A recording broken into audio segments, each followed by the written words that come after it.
오늘 본문은 이 예루살렘의 참혹한 현장을 우리에게 고스란히 보여줍니다. 오늘 본문 역시 앞선 에레미야가 2장처럼 슬프다라고 하는 이 선지자의 탄식으로 시작합니다. 금이 빛을 잃고 순금이 변질되고 성소의 돌들이 거리에 쏟아져 내린 모습들로 인하여 이 예레미야는 탄식하죠. 특히 여기 성소의 돌들이라고 하는 것은 그냥 돌이 아닙니다. 정성스레 깎고 다듬고 또 그 위에다가 금박을 입힌 너무나도 찬란하고 아름다운 돌들이었고, 그런 돌들을 쌓아서 성전을 만든 것이죠. 하지만 예루살렘이 대적들에게 함락되면서 이 대적들은 이 금박 입혔던 그 돌들을 거리로 다 가지고 나와서 거기서 금박을 다 벗겨내고 남은 돌들은 거리에 그대로 버려둔 것입니다. 이처럼 하나님의 심판은 고귀하던 모든 것을 가치 없는, 그런 가치 없음의 상태로 전락시켜 버리십니다.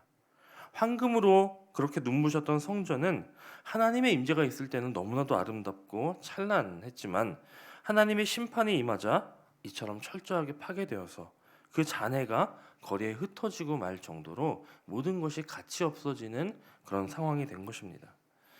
그렇습니다, 여러분. 예루살렘 성전이 아름답고 또 영광스러웠던 것은 거기에 많은 금은 보화가 가득했기 때문이 아니라 그곳에 하나님이 계셨기 때문이죠. 반대로 하나님의 영광이 떠나가시자 거기에는 아무리 많은 금은 보화가 있었어도 아무 소용이 없게 됐다라고 하는 것입니다. 제가 얼마 전 어디선가 본 문구인데요. 자막을 한번 보실까요? 우리는 하나님을 영어로 God를 씁니다. 근데 여기에다 0을 더하면, 내가 가진 것이 0이어도 여기에 God, 하나님을 더하면 good, 좋은 것이 된다라고 하는 것입니다. 반대로 good, 아무리 좋은 것이어도 거기서 God, 하나님이 빠지면 남은 것은 제로, 0, 아무것도 아니게 된다라고 하는 것이죠. 오늘 여러분의 삶에 하나님을 더하시기를 소원합니다. 비록 내가 지금 가진 것이 아무리 작고 초라한 것 같다 할지라도, 그래서 마치 0처럼 느껴진다 할지라도 거기에 하나님이 더해지면 그것은 굿, 선한 것이 됩니다. 하나님과 함께하며 선한 것을 누리는 저와 여러분이 되시기를 소원합니다. 반대로 내가 가진 것이 아무리 많다고 자랑하고 그것이 선한 것이라고 여겨도 거기서 하나님이 빠지게 되면 남은 것은 제로, 아무것도 없다라는 사실을 기억하십시오.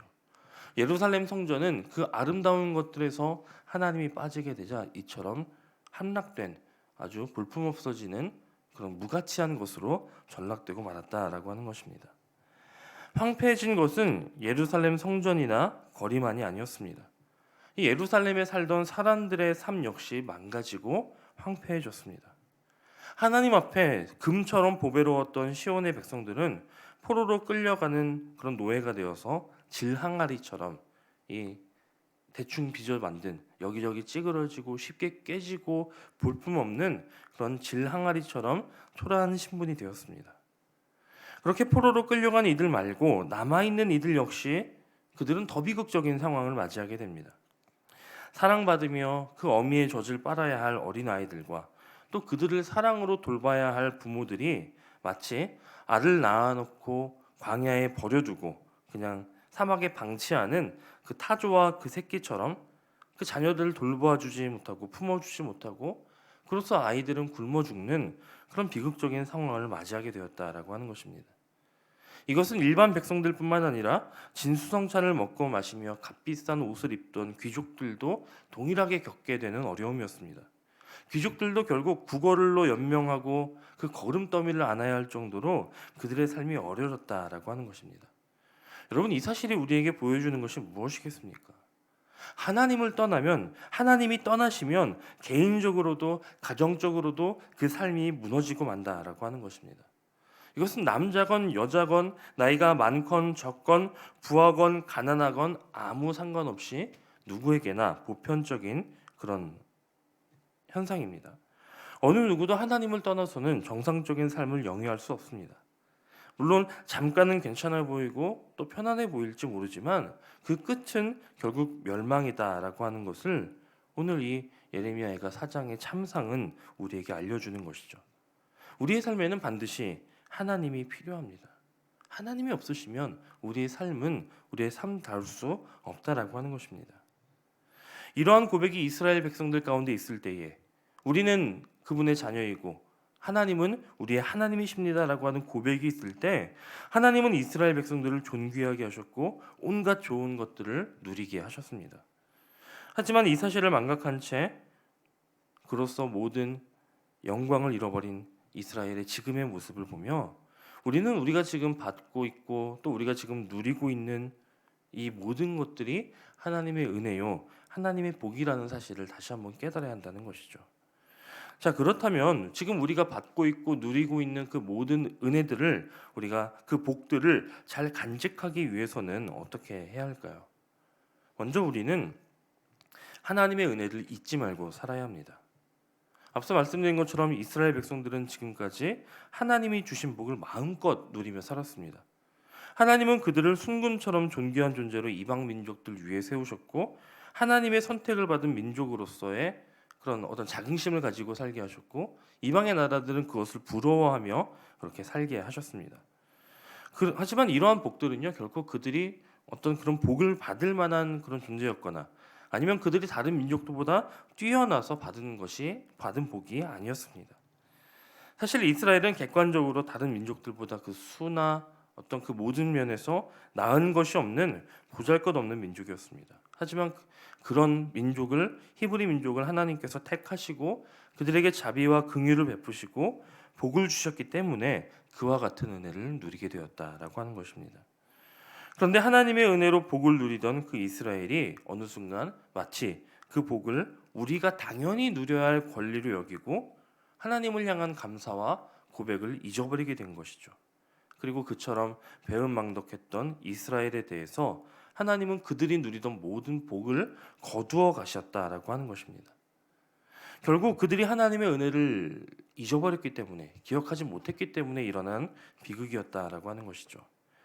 우리 역시 그렇습니다. 우리는 참 많은 것을 잊어버리며 살아가죠.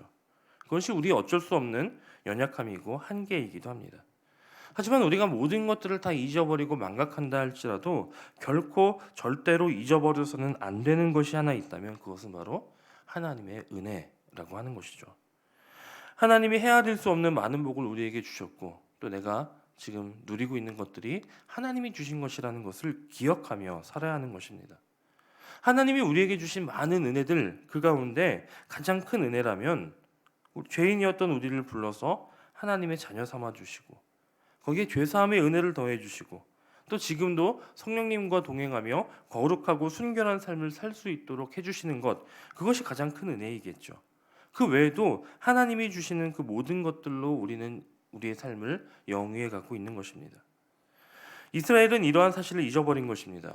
애굽에서 종살이하던 그들이 출애굽하고 광야를 건너고 가나안을 차지하게 된 그 모든 것은 정말 기적적인 은혜고요. 그 누구도 누릴 수 없는 그런 은혜였음에도 불구하고 그들은 그 은혜를 잊어버리고 오히려 하나님을 원망하게 되었다라고 하는 것입니다.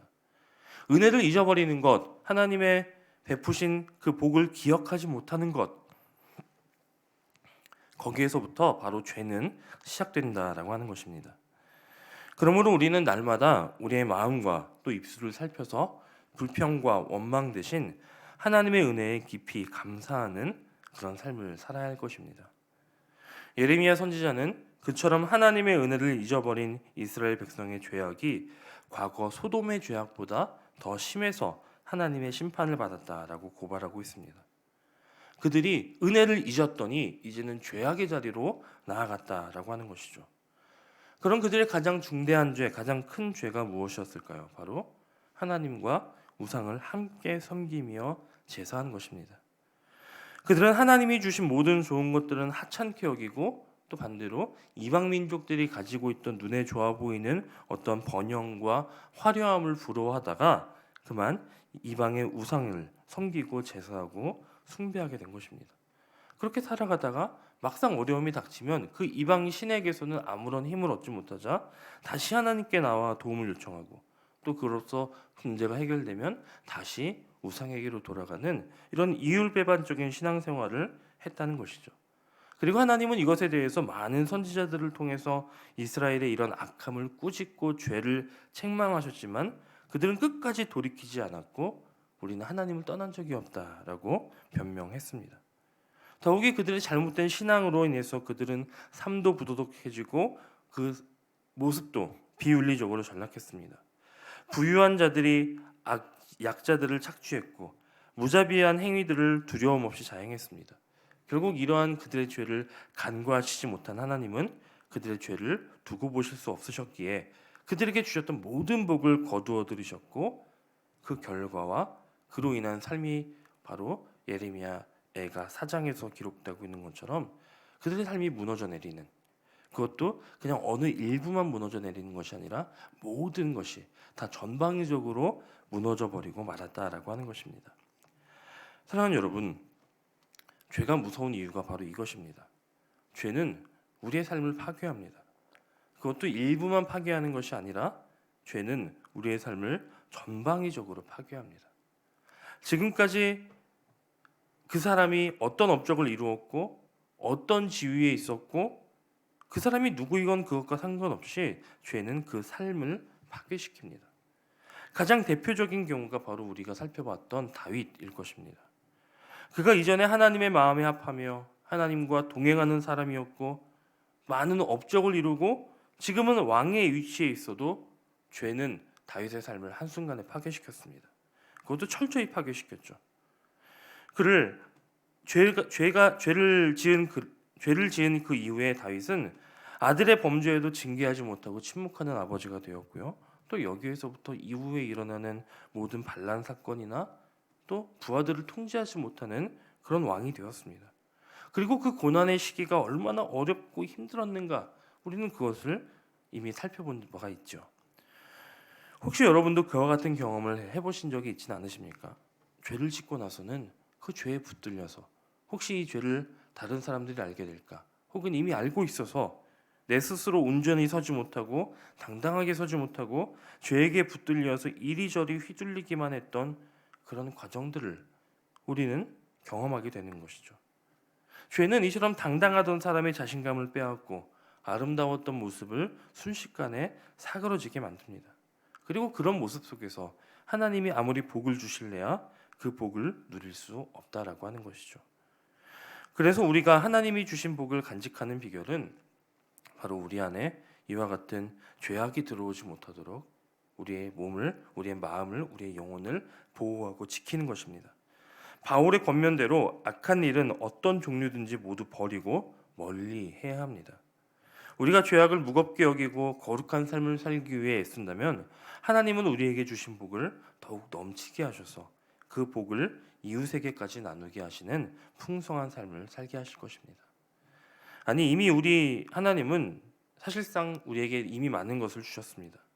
그 사실들을 기억하고 내게 주신 하나님의 은혜를 되새기며 그 우리가 방금 찬양했던 것처럼 받은 복을 세워보고 그로써 하나님께 감사하고 그로써 하나님을 잊어버리는 이런 어리석음을 범하지 않는, 그로써 죄의 길을 따라가지 않는, 그렇게 하나님의 영광을 드러내고 하나님께 받은 복을 감사하며 살아가는 오늘 여러분과 저의 복된 하루가 되시기를 주님의 이름으로 간절히 축원합니다.